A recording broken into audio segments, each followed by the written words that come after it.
ಗುರುಜಿ, ಮುಂದಿನ ಭವಿಷ್ಯ ಮಿಥುನ ರಾಶಿಯವ್ರದ್ದು 2026ರ ಭವಿಷ್ಯ ಹೇಗಿದೆ ಅವ್ರದ್ದು? 26ರಲ್ಲಿ ಮಿಥುನ ರಾಶಿಯವರಿಗೆ ಜನ್ಮದಲ್ಲೇ ಗುರು ಆಗೋದಕ್ಕೋಸ್ಕರವಾಗಿ ಜನ್ಮಾಧಿಪತಿ ಆಗಿರ್ತಕ್ಕಂಥ ಬುಧನ ಪ್ರಭಾವದಿಂದಾಗಿ ಎಲ್ಲ ರೀತಿಯಲ್ಲಿ ಅಭಿವೃದ್ಧಿಯನ್ನು ಕೊಡ್ತಕ್ಕಂಥದ್ದು, ಒಳ್ಳೆಯದಾಗ್ತಕ್ಕಂಥದ್ದು.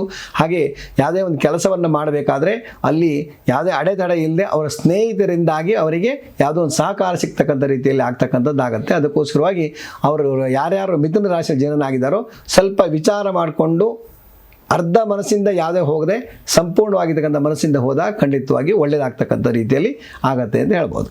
ಮಿಥುನ ರಾಶಿಯವರ ಆರ್ಥಿಕತೆ ಭವಿಷ್ಯ ಹೇಗಿದೆ?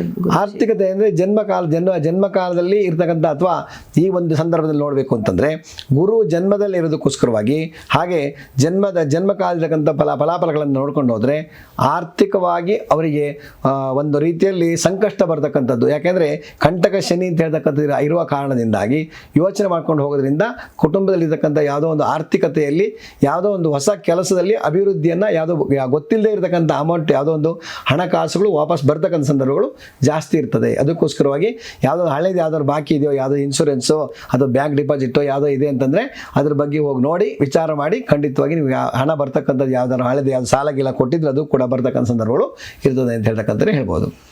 ಮಿಥುನ ರಾಶಿಯವರ ವೈವಾಹಿಕ ಭವಿಷ್ಯ ಹೇಗಿದೆ? ವೈವಾಹಿಕವಾಗಿ ಮಧ್ಯಮವಾಗಿರ್ತಕ್ಕಂಥ ಫಲವನ್ನು ಕೊಡ್ತಕ್ಕಂಥದ್ದು ಅರ್ಧ ವರ್ಷದಲ್ಲಿ, ಅಂದರೆ ಸಾಮಾನ್ಯವಾಗಿ ಒಂದು ಜೂನ್ ಜುಲೈವರೆಗೆ ಆ ಒಂದು ಮಧ್ಯಮವಾಗಿರ್ತಕ್ಕಂಥ ಫಲ ಕೊಡ್ತಕ್ಕಂಥದ್ದಾಗತ್ತೆ. ಜೂನ್ ಜುಲೈ ನಂತರದಲ್ಲಿ ಒಳ್ಳೆ ಫಲವನ್ನು ಕೊಡ್ತಕ್ಕಂಥದ್ದು. ಯಾಕೆಂದರೆ ಅಲ್ಲಿ ಜನ್ಮದಿಂದ ಮುಂದಿನ ಮನೆಗೆ ಹೋಗ್ತಾ ಇರ್ತಕ್ಕಂಥ ಗುರು ಆಗೋದಕ್ಕೋಸ್ಕರವಾಗಿ ವೈವಾಹಿಕ ಜೀವನದಲ್ಲಿ ಒಳ್ಳೆಯದಾಗ್ತಕ್ಕಂಥದ್ದಾಗತ್ತೆ. ಎಲ್ಲ ರೀತಿಯಲ್ಲಿ ಅಭಿವೃದ್ಧಿಯನ್ನು ಕಾಣ್ತಕ್ಕಂಥದ್ದು ಆಗತ್ತೆ ಅಂತ ಹೇಳ್ಬೋದು.